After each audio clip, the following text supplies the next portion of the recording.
Top quality और consistent performance के लिए सिर्फ सिल्वर पंप नाम याद रखना।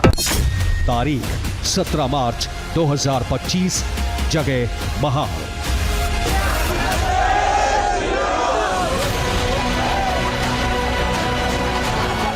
हिंदूवादी संगठनों ने शहर के मुख्य चौराहे पर प्रदर्शन किया।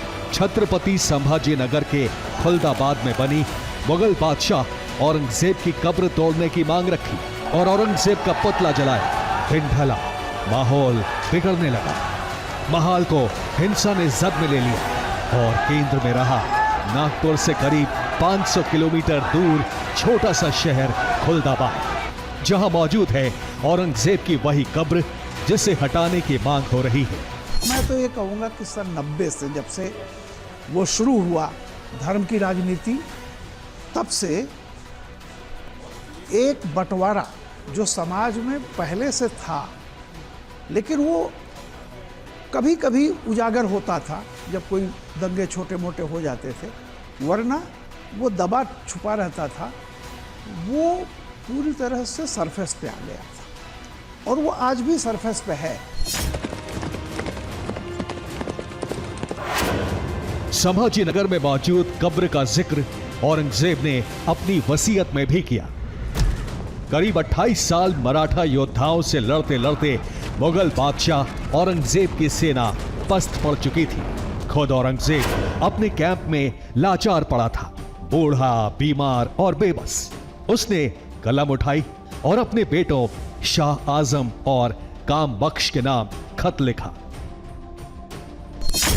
मुझे खाली जगह पर दफनाना, मेरा सिर खुला रहने देना। गुनहगार नंगे सिर खुदा के पास जाता है तो उस पर रहम किया जाता है। मेरी लाश को सफेद खद्दर के कपड़े से ढका जाए, कोई छतरी या शादी समारोह ना हो और ना ही गाने बाजे के साथ जुलूस निकाला जाए।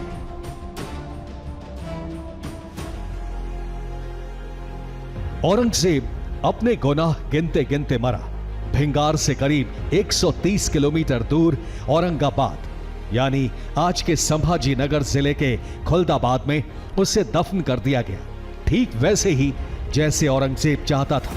उसकी कब्र को पत्थरों से ढका नहीं गया, क्योंकि औरंगजेब को लगता था कि उसके पाप का प्रायश्चित हो जाएगा। लेकिन वो भूल गया कि वो इस दुनिया से अपने पापों की गठरी लेकर नहीं जा रहा, बल्कि नफरत का बीज बोकर जा रहा है, जिसकी जहरीली जड़ें सदियों तक नहीं खत्म होने वाली। इसी कड़ी से जुड़ी है संभाजी नगर में औरंगजेब की कब्र को हटाने की मांग, जिसका सिरा मराठा और औरंगजेब की अदावत से जुड़ता है।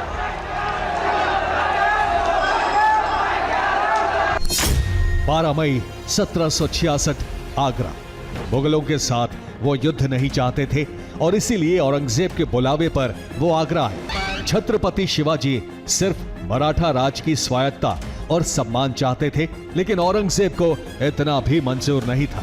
उसने शिवाजी महाराज को बंदी बना लिया, लेकिन 3 महीने बाद ही छत्रपति शिवाजी अपने बेटे संभाजी के साथ औरंगजेब की कैद से आजाद हो गए।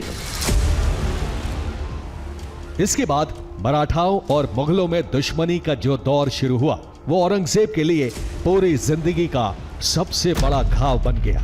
शिवाजी महाराज के नेतृत्व में मराठा सेना ने 1670 से 1680 तक 10 साल तक औरंगजेब की मुगल फौज को सूरत से लेकर विरार और रायगढ़ तक शिकस्त दी। साल 1680 में छत्रपति शिवाजी के निधन के बाद औरंगजेब से मराठाओं की दुश्मनी का सबसे भयानक दौर शुरू हुआ।